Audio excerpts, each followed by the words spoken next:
సరే సరే పంపిస్తున్నా. సరే వీక్ష, కింద అమ్మమ్మ వచ్చిందంటే చూసిరాపు. అమ్మమ్మనా ఫోన్ ఉంటది కదా అమ్మమ్మ. ఏంటి ఏం మాట్లాడుతున్నావురా? నరాలు కట్ అయిపోయినాయి.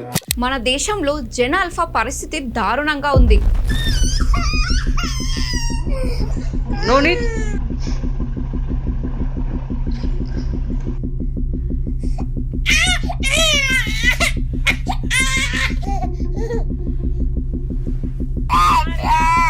This is a bank.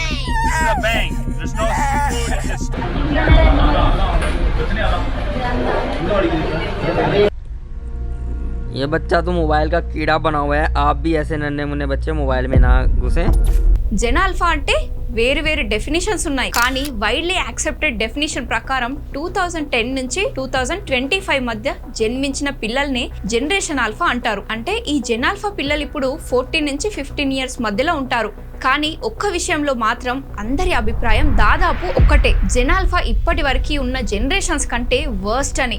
నిజానికి చెప్పాలంటే ఈ తరం పిల్లలు కొన్ని సిమ్టమ్స్ ని ఎదుర్కొంటున్నారు. ఇవి చాలా ఆందోళనకరమైన విషయం. जो प्रॉब्लम है वो इंटरनेट यूज़ करने से हुई है. मोबाइल और ये आईफोन आईपैड जो हम यूज़ करते हैं, इस वजह से इस बच्ची के मेंटली इसको प्रॉब्लम हुआ है.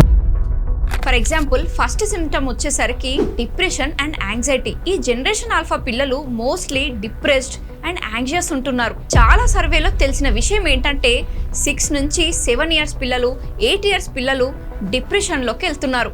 ఇంకా సూసైడ్ అటెంప్ట్స్ కూడా చేసుకుంటున్నారని తెలిసింది. ఈ ఏజ్ లో వాళ్ళకంత స్ట్రెస్ అండ్ యాంగ్జైటీ ఎందుకు వస్తుంది? 2024లో యూపీలో ఒక 5 ఇయర్స్ అమ్మాయి కామిని కార్టూన్ చూస్తుండగా సడన్ గా చనిపోయింది. రీజన్ ఏంటి? Heart attack. 2020లో ఈజిప్ట్ లో 12 ఇయర్స్ ఓల్డ్ పిల్లాడు పబ్జీ ఆడుకుంటూ చనిపోయాడు. మళ్ళీ కారణం ఏంటి? Heart attack. Second symptom tantrums. ఈ వీడియోలో చూడండి, ట్రిగర్డ్, ఇరిటేటెడ్ గా పిల్లలు కనిపిస్తున్నారు కదా. వాళ్లకు ఫ్యామిలీ అంటే ఏమిటో తెలీదు, sense of care and responsibility ఏమిటో తెలీదు. వాళ్ళకి ఇష్టమైన కార్టూన్స్ చూపించకపోతే వాళ్ళు ఫైటింగ్ స్టార్ట్ చేస్తారు, వాళ్ళ తలల్ని ఊపేస్తారు. చిన్న విషయం కూడా వాళ్ళకి నచ్చట్లేదంటే వాళ్ళు మొత్తం ఇంటిని డిస్ట్రాయ్ చేస్తారు. What you're seeing now is the work of a spoiled kid. A 12-year-old boy destroyed their entire house. Third ఆందోళనకరమైన సిమ్టమ్ డమ్నెస్. ఇటీవల ప్రపంచంలో టీచర్స్ అందరూ జెనాల్ఫా పిల్లలతో విసిగిపోయి రిజైన్స్ చేసేస్తున్నారు. ఇంగ్లీష్లో ఎన్ని ఆల్ఫాబెట్స్ ఉంటాయి అని అంటే తెలీదంటారు. How many alphabets are there in English? नहीं पता. I've never seen anything like it. My fifth graders with significant language-based learning disabilities could write better than non-disabled 7th graders can now. I'm gonna just say this. I teach 7th grade. They are still performing on the 4th grade level. Having to teach and work with you guys as children has been the most traumatic experience of my life. Teachers ఏమంటున్నారంటే generation alpha అనేది ఇప్పటి వరకు ఉన్న అన్ని generation లో డంపెస్ట్ generation అని. 5th class లో ఉన్న మెంటలీ డిసేబుల్డ్ పిల్లలు కూడా 7th క్లాస్ లో ఉన్న నాన్ డిసేబుల్డ్ పిల్లల కంటే మంచిగా చదువుతున్నారు. ఒక బాబుని అడిగితే, బాబు నీకు మిల్క్ ఇచ్చేది ఎవరు అని అంటే ఫోన్ అంటున్నాడు. వాళ్ళకి బేసిక్ స్పెల్లింగ్స్, మ్యాథ్స్ కూడా తెలియదు. పైగా స్కూల్లో డమ్నెస్ ఎంత పెరిగిపోయిందంటే టీచర్స్ ని కూడా అబ్యూస్ చేయడం స్టార్ట్ చేశారు. నేను ఈ సిమ్టమ్స్ చెప్తున్నప్పుడు మీలో చాలా మంది మీ తమ్ముడు లేదా మీ నేబర్స్ పిల్లలు లేదా ఏ పిల్లల్లో అయినా ఈ సిమ్టమ్స్ చూసే ఉంటారని నాకున్న నమ్మకం. కానీ మీకు ఇంకొక షాకింగ్ విషయం చెప్తాను. ఒక రీసెర్చ్ లో త్రూ అవుట్ ఒక విషయం చాలా క్లియర్ గా గమనించాం. ఇండియాలో తప్ప ఆల్మోస్ట్ ప్రతి చిన్న పెద్ద దేశంలో జెనాల్ఫా యొక్క మానసిక సమస్యలు అండ్ ఫిజికల్ సమస్యలపై చాలా స్టడీస్, రీసెర్చెస్ జరుగుతున్నాయి. కానీ ఇండియాలో అందరూ కళ్ళు మూసుకున్నారు. మొత్తం ఇంటర్నెట్ లో జెనాల్ఫా ఇండియా పిల్లలపై ఒక్క స్టడీ కూడా జరగలేదు. ఈ సేమ్ సిమ్టమ్స్ మన దేశ పిల్లల్లో కూడా కనిపిస్తున్నాయి. అందుకే ఈ వీడియోని ఒక డిస్క్లైమర్ లాగా కూడా తీసుకోవచ్చు. మనం ఇతర దేశాల నుంచి నేర్చుకోవాలి. మనకు కూడా ఈ ప్రాబ్లం కంపల్సరీ వస్తుంది కాబట్టి. America, Europe, south Africa, Asia అన్ని దేశాల్లో ఈ జనరేషన్ పిల్లల యొక్క విచిత్రమైన బిహేవియర్ పై రీసెర్చ్ జరుగుతుంది. అందులో ఒక కామన్ లింక్ ని కనుక్కున్నారు. అవే ఐప్యాడ్స్ లేదా ఐఫోన్స్. అందుకే ఈ జనరేషన్ పిల్లలను ఐప్యాడ్ జనరేషన్ అని కూడా పిలుస్తున్నారు. కానీ ఐప్యాడ్, ఫోన్ వంటి వస్తువు ఈ జనరేషన్ మొత్తాన్ని ఎఫెక్ట్ చేసే డ్రాస్టిక్ ప్రాబ్లం ఎలా సృష్టిస్తుంది? మనం కూడా ఫోన్లు అండ్ ఐప్యాడ్స్ వాడుతున్నాం, కానీ మన బిహేవియర్ ఇలా ఉండదు కదా. సింపుల్ లాంగ్వేజ్ లో అర్థం చేసుకుందాం. జెన్ ఆల్ఫాలో మరొక గమనించాల్సిన విషయం ఏంటంటే ఐప్యాడ్స్, ఫోన్స్ వల్ల చాలా సమస్యలు క్రియేట్ అవుతున్నాయి. దాంట్లో ఫస్ట్ ప్రాబ్లం ఏంటంటే బ్రెయిన్ ఓవర్ స్టిమ్యులేషన్. గత సంవత్సరం అంటే 2023లో దేశం నలుమూలల నుంచి చాలా మంది పేరెంట్స్ కంప్లైంట్ చేశారు. ఒక పాపులర్ కార్టూన్ అదే కోకోమెలన్ చూడడం వల్ల వారి పిల్లల బ్రెయిన్ డెవలప్మెంట్ స్లో డౌన్ అయిందని. వాళ్ళు ఏమంటున్నారంటే పిల్లల్లో స్పీచ్ డిలే అవుతుంది, అంటే భాషను త్వరగా నేర్చుకోవడంలో ఫెయిల్ అవుతున్నారు. మరీ ముఖ్యమైన విషయం ఏంటంటే ఆ కార్టూన్ చూపించకపోతే పిల్లలు టాంట్రమ్స్ చూపించడం స్టార్ట్ చేస్తున్నారు. చాలా అగ్రెసివ్గా మారి వాళ్ళకి ఆ షో చూపించకపోతే ఆ పిల్లలు తమని తాము కొట్టుకోవడం స్టార్ట్ చేస్తారు. పిల్లలు కాకుండా డ్రగ్ అడిక్టివ్స్ లా బిహేవ్ చేస్తారు. చాలా రీల్స్, ఈ షార్ట్ వీడియోస్ ఎక్కువగా కన్స్యూమ్ చేసే పిల్లల్లో కూడా ఇలాంటి ప్యాటర్న్ చూడొచ్చు. ఒక రీసెంట్ సర్వే ప్రకారం ప్రతిరోజు పిల్లలు 3 అవర్స్ రీల్స్ చూడడంలోనే గడిపేస్తున్నారు. ఇందులో ఇంకా యూట్యూబ్ వీడియోస్, టీవీ కార్టూన్స్ ఇంకా ఇంక్లూడ్ చేయలే. చిన్న ఏజ్ లోనే ఎక్సెస్ స్క్రీన్ టైం వల్ల జనరేషన్ ఆల్ఫా పైన ఏం ఎఫెక్ట్ అవుతుందని ఎలుకల పైన ఒక ఇంట్రెస్టింగ్ ఎక్స్పెరిమెంట్ చేశారు. ఈ స్టడీలో రీసెర్చర్స్ 10 ర్యాట్స్ ని తీసుకున్నారు. ఆ ర్యాట్స్ కి కంటిన్యూస్ గా 6 అవర్స్ ఏ డే డిఫరెంట్ సౌండ్స్ ను, ఫ్లాషెస్ ని చూపించారు. సేమ్ ఫోన్ లో రీల్స్, షార్ట్స్ ఎలా ఉంటాయో అలానే వాటిని మిమిక్ చేసి చూపించారు. ఈ ప్రాసెస్ ను 42 డేస్ వరకు రిపీట్ చేశారు. తర్వాత ర్యాట్స్ బ్రెయిన్ ని స్టడీ చేస్తే షాకింగ్ రిజల్ట్స్ కనిపించాయి. వాళ్ళ బ్రెయిన్ యొక్క regions long period of time వరకు కంటిన్యూస్ గా యాక్టివేషన్ కనిపించింది. కానీ బ్రెయిన్ లోని ఈ మేజర్ పార్ట్స్ యూజ్ అవ్వడం వల్ల డీయాక్టివేషన్ అయిపోయాయి. ఇలా పిల్లల్లో కూడా ఈ పార్ట్స్ స్ట్రింక్ అవ్వడం స్టార్ట్ అయ్యాయి. ఈ పార్ట్స్ అన్ని పిల్లల cognition, critical thinking, memory, decision making కోసం ఉపయోగపడతాయి. కానీ డెవలప్మెంటల్ ఇయర్స్లోనే పిల్లలు ఐప్యాడ్స్, ఫోన్స్లో కంటెంట్ చూడడం వల్ల వాళ్ళ బ్రెయిన్ రీజన్స్ సరిగ్గా డెవలప్మెంట్ అవ్వలేదు. యాజ్ ఏ రిజల్ట్ స్టడీస్ కోసం స్ట్రాంగ్ మెమరీస్, డిసిషన్ మేకింగ్ లాంటి ఎబిలిటీస్ పిల్లల్లో ఉండడం లేదు. ఇంకా డే మొత్తం ఫోన్లోనే గడపడం వల్ల సోషల్ స్కిల్స్ పిల్లల్లో డెవలప్ అవ్వడం లేవు. ఈ రీజన్స్ వల్లే వాళ్ళు డిప్రెస్డ్, యాంగ్జియస్ అండ్ లోన్లీగా ఉంటున్నారు. కార్టూన్స్ విషయానికి వస్తే డాక్టర్స్ ప్రకారం బ్రైట్ సాచురేటెడ్ కలర్స్, ఇంకా ఫాస్ట్ స్ట్రాంగ్ మూమెంట్స్ మరియు ఇంటెన్స్ ఫ్లాషెస్ వల్ల పిల్లలు కార్టూన్స్కి అడిక్ట్ అవుతున్నారు. కార్టూన్స్ లాంగ్ టైం పిల్లల మైండ్ను ఓవర్ స్టిమ్యులేట్ చేస్తాయి. అందుకే ఈ కార్టూన్స్ ఎక్కువ సమయం పిల్లలకి చూడనివ్వకపోతే వాళ్ళు అగ్రెసివ్గా అవుతున్నారు. అందుకే డాక్టర్స్ పేరెంట్స్ను పిల్లల కార్టూన్ చూపిస్తున్నప్పుడు వాళ్ళని మానిటర్ చేయమంటున్నారు. ఇంకా పిల్లలు ఏ కార్టూన్ చూస్తున్నారు, ఎంత టైం చూస్తున్నారు అనేది చాలా ఇంపార్టెంట్. సరైన పద్ధతిలో కార్టూన్ చూపిస్తే లేదా కరెక్ట్ కార్టూన్స్ చూపించడం వల్ల పిల్లల్లో థింకింగ్ అండ్ లెర్నింగ్ ఎబిలిటీస్ కూడా పెరుగుతాయి. మా రీసెర్చ్లో ఈ స్లో పేస్డ్ కార్టూన్స్ పిల్లలకి చాలా నేర్పిస్తాయని తెలిసింది. మీరు కూడా రీసెర్చ్ చేయండి. ఐప్యాడ్స్, ఫోన్స్ వల్ల సెకండ్ ప్రాబ్లం ఏంటంటే అదే ఇన్స్టంట్ గ్రాటిఫికేషన్ కల్చర్, ఇంకా ADHD సిండ్రోమ్. ADHD సిండ్రోమ్ మీద నేను ఆల్రెడీ 2 వీడియోస్ చేశాను, మన ఛానల్లో ఉంటాయి, తప్పకుండా చూడండి. నౌ జెన్ ఆల్ఫా అనేది ఒక ఇన్స్టెంట్ గ్రాటిఫికేషన్ జనరేషన్. ఒక రకంగా చూస్తే రిచెస్ట్ జనరేషన్ కూడా. ఎందుకంటే వీళ్ళకి ఏం చేయకుండానే అన్ని దొరికేస్తున్నాయి. రీల్స్, షార్ట్స్ ఇవి కూడా అలాగే కదా. ఏం చేయకుండానే సెకండ్స్లో కిక్ వచ్చేస్తుంది. కిక్ అంటే నా అర్థం మన బ్రెయిన్లో రిలీజ్ అయ్యే ఫీల్ గుడ్ న్యూరో ట్రాన్స్మిటర్ అని. అదేనండి డోపమైన్. సింపుల్గా చెప్పాలంటే ఎప్పుడైనా మీ బ్రెయిన్కు ప్లెజర్ ఇచ్చే యాక్టివిటీస్ చేస్తారో అప్పుడు మీ బ్రెయిన్లో డోపమైన్ రిలీజ్ అవుతుంది. అప్పుడు మనకి అదే యాక్టివిటీ రిపీట్ చేయాలనిపిస్తుంది. ఇది మన బ్రెయిన్కి కరెన్సీ లాగానమాట. ఒక్కసారి ఇమాజిన్ చేయండి, పిల్లలు స్కూల్ నుంచి అలసిపోయి వచ్చి ఫోన్ తీసుకొని ఏం చేస్తారు? ఒక రీల్ చూస్తారు, ఇన్స్టంట్ డోపమైన్ కిక్ వస్తుంది, సెకండ్ రీల్ కిక్ వస్తుంది, ఇలా అందులోనే ఉండిపోతారు. అదే మన జనరేషన్కి వస్తే మనకి ఒక టాయ్ కావాలన్నా ముందు మంచి మార్క్స్ తెచ్చుకోండి, టాయ్ ఇప్పిస్తాం అనేవారు. అప్పుడు అది మనకి ఇరిటేటెడ్గా అనిపించిందేమో, కానీ దానివల్ల ఇప్పుడు మనలో పేషెన్స్, హార్డ్ వర్క్, పర్సిస్టెంట్ లాంటి స్కిల్స్ బిల్డ్ అయ్యాయి. మన జనరేషన్లో ఇన్స్టెంట్ గ్రాటిఫికేషన్ లాంటి థింగ్సే లేకుండే. మన జనరేషన్లో ఫేవరెట్ కార్టూన్స్ చూడాలంటే డే మొత్తం వెయిట్ చేస్తుండే, ఎప్పుడు సాయంత్రం అవుతుందా అని. ఫోన్ పక్కన పెడితే ఒక చాక్లెట్ కోసం కూడా ముందు హోంవర్క్ కంప్లీట్ చేస్తే షాప్కి వెళ్ళి కొనుక్కునే వాళ్ళం. ఈరోజు అలా ఉందా? అస్సలు లేదు. పిల్లల చేతిలో ఫోన్ కాదు, ఐఫోన్ ఉంటుంది. ఏమన్నా తినాలంటే ఇన్స్టెంట్గా స్విగ్గీ, జొమాటో ఇలాంటి రెడీగా ఉన్నాయి. ఫ్రెండ్స్తో మాట్లాడాలంటే కూడా బయటికి వెళ్ళే పనే లేదు. ఫేస్బుక్, ఇన్స్టాగ్రామ్, వాట్సాప్ అని ఫింగర్ టిప్స్ పైనే అవైలబుల్గా ఉన్నాయి. మూవీ, కార్టూన్స్ చూడాలన్నా కూడా Netflix, Amazon Prime, reels, YouTube అన్నీ ఒక్క క్లిక్ దూరంలోనే ఉన్నాయి. అందుకే ఇన్స్టంట్ ప్లెజర్ కల్చరే జనరేషన్ ఆల్ఫా యొక్క major concern. 1960s Stanford professor Walter Mischel 4 to 5 years ఉన్న పిల్లల మీద ఒక యూనిక్ ఎక్స్పెరిమెంట్ని కండక్ట్ చేశారు. అదే ద ఫేమస్ మార్ష్మెలో ఎక్స్పెరిమెంట్. ఈ ఎక్స్పెరిమెంట్ కోసం రీసెర్చర్స్ పిల్లల ముందు ఒక మార్ష్మెలోని పెట్టారు. పెట్టిన తర్వాత మేము బయటికి వెళ్తున్నాం, కొద్దిసేపటి తర్వాత మళ్ళీ వస్తామని చెప్పారు. కానీ అప్పటి వరకు ఏ పిల్లలైతే తమ మార్ష్మెలను తినరో వాళ్ళకి ఇంకొక మార్ష్మెలో ఇస్తామని అన్నారు. కానీ ఆ పిల్లలు మార్ష్మెలో తింటే వాళ్ళకి ఏమీ ఇవ్వము అని అన్నారు.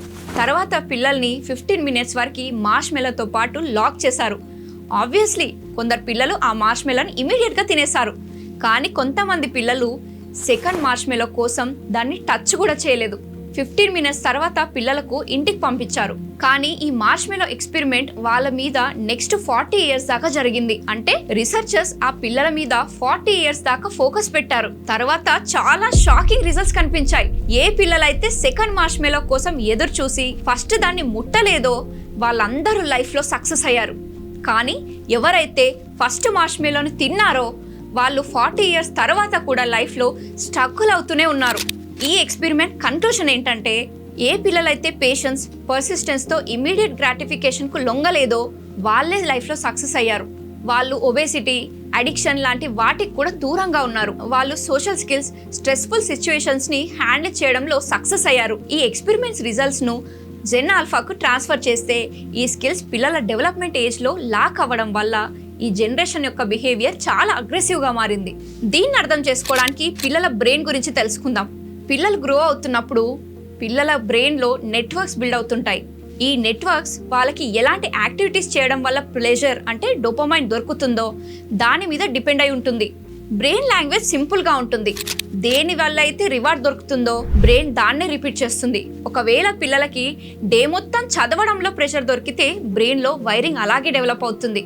ఒకవేళ పిల్లలకి స్పోర్ట్స్ సిస్టమ్ అనుకోండి, పిల్లల బ్రెయిన్ అలానే వైరింగ్ అవుతుంది. కానీ అదే పిల్లలకి కార్టూన్స్, రీల్స్ చూడడంలో ప్లెజర్ దొరికితే వాళ్ళకి ఇన్స్టంట్ గ్రాటిఫికేషన్ ప్రకారం వాళ్ళ బ్రెయిన్ అలాగే డెవలప్ అవుతుంది. ఇది అలవాటుగా మారే ఛాన్సెస్ కూడా ఎక్కువగా ఉన్నాయి. ఎలాగైతే బయట జంక్ ఫుడ్స్ తిన్న తర్వాత ఇంట్లో పప్పన్నం తింటామా? లేదు కదా. అలాగే పిల్లలు ఒక్కసారి ఇన్స్టంట్ గ్రాటిఫికేషన్కి అలవాటైతే స్టడీస్ కోసం, స్పోర్ట్స్ కోసం పిల్లల్లో పేషెన్స్, పర్సిస్టెన్స్ ఉండదు. ఒకవేళ పిల్లలకి వీటిలో డోపమైన్ దొరికినా అది డిలే అవుతుంది. రీల్స్ చూడడం వల్ల పిల్లల్లో డిలేడ్ గ్రాటిఫికేషన్కు ఇంట్రెస్ట్ పొందుతుంది. యాజ్ ఏ రిజల్ట్ పిల్లల్లో ADHD డెవలప్ అయ్యే ఛాన్సెస్ పెరిగిపోతాయి. ADHD ఈ పిల్లల్లో ఒక కన్సర్నింగ్ ప్రాబ్లంగా మారింది. ADHD వల్లే పిల్లలు కాన్సన్ట్రేట్ చేయలేకపోతున్నారని పేరెంట్స్ కంప్లైంట్ చేస్తున్నారు. 7th class పిల్లలకి 5th class మ్యాథ్స్ కూడా రావడం లేదని టీచర్స్ అంటున్నారు. పిల్లలు రోజు టాంట్రమ్స్ చూపిస్తున్నారు. వాళ్ళు ఏమైనా అనుకున్నవి జరగకపోతే ట్రిగ్గర్ అండ్ అగ్రెసివ్గా మారుతున్నారు. ప్రాబ్లం నెంబర్ 3 ఏంటంటే ల్యాక్ ఆఫ్ స్లీప్. 2024లో యూపీలో 5 years old అమ్మాయి కామిని హార్ట్ అటాక్ వల్ల చనిపోయింది. 2020లో ఈజిప్ట్లో అయితే 12 years అబ్బాయి PUBG ఆడుతూ చనిపోయాడు. రీజన్ ఏంటంటే హార్ట్ అటాక్. కానీ పిల్లలకి గేమ్ ఆడుతూ, కార్టూన్ చూస్తూ హార్ట్ అటాక్ ఎలా వస్తుంది?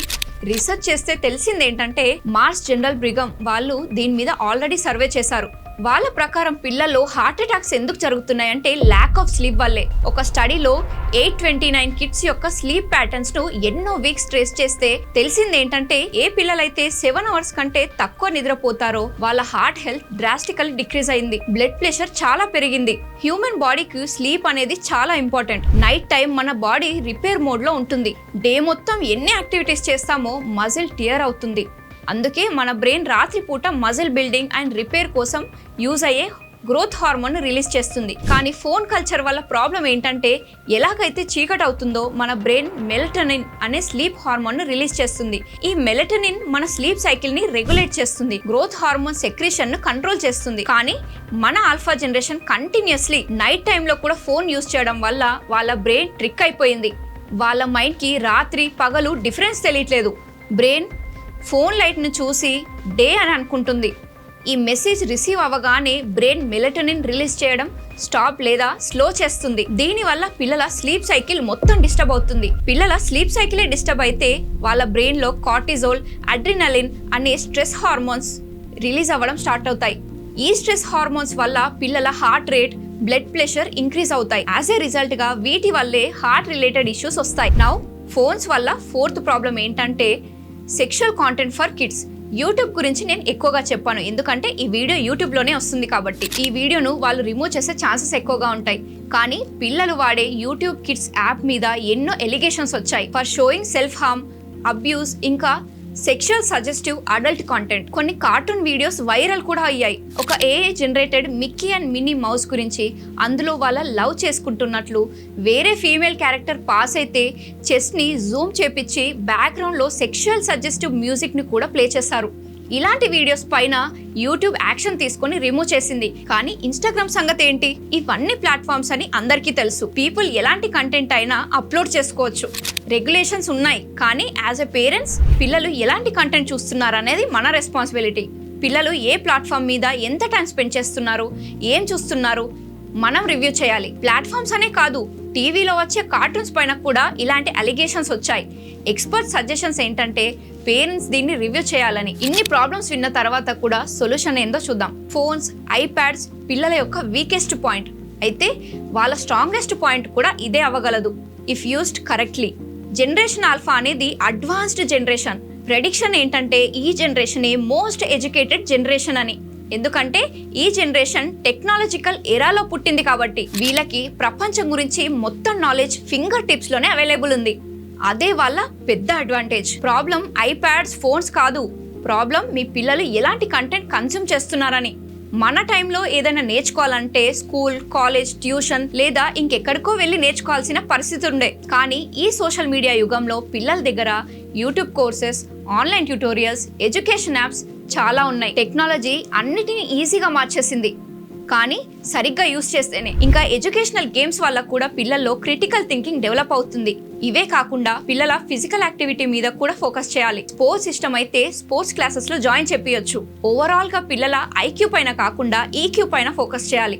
అదే ఎమోషనల్ కోషంట్. ఈ ఈక్యూ యాక్టివిటీస్ అంటే art, sports, dance, team work వల్ల, సోషల్ ఇంటరాక్షన్స్ వల్ల ఈక్యూ పెరుగుతుంది. ఇవన్నీ మీకు సింపుల్ గా అనిపించిన యుఎస్ఏలో డాక్టర్స్ పిల్లలకి ఆడుకోవడానికి కోసం పార్క్ తీసుకెళ్లమని ప్రిస్క్రిప్షన్స్ రాస్తున్నారు. ఆడుకోవడానికి ప్రిస్క్రిప్షనా? మన టైంలో మమ్మీ వాళ్ళు ఆడుకుంది చాలు, హోంవర్క్ చేయమని గుంజుకొస్తుండే. ఎనీహౌ, ఈ ప్రాబ్లం వెస్ట్లో ఎలా పెరిగిందో మన కంట్రీలో అవ్వకూడదని మనస్ఫూర్తిగా ఆశిస్తాం. పిల్లల్ని మానిటర్ చేయండి, నెగ్లెక్ట్ చేయకండి. పిల్లలకు ఎలాంటి ప్రాబ్లం వచ్చినా హెల్త్ ఎక్స్పర్ట్స్ ని కలిసి ప్రాబ్లమ్ ని సాల్వ్ చేసుకోండి. ఈ వీడియోలో ఒక్క పాయింట్ హెల్ప్ఫుల్ గా అనిపించినా అందరితో షేర్ చేయండి. ఇలాంటి మంచి పేరెంటింగ్ కాంటెంట్ మన ఛానల్లో ఇంకా రాబోతుంది. తప్పకుండా సబ్స్క్రైబ్ చేసుకోండి. వీడియో ఎండ్ వరకు చూసినందుకు థ్యాంక్ యూ సో మచ్.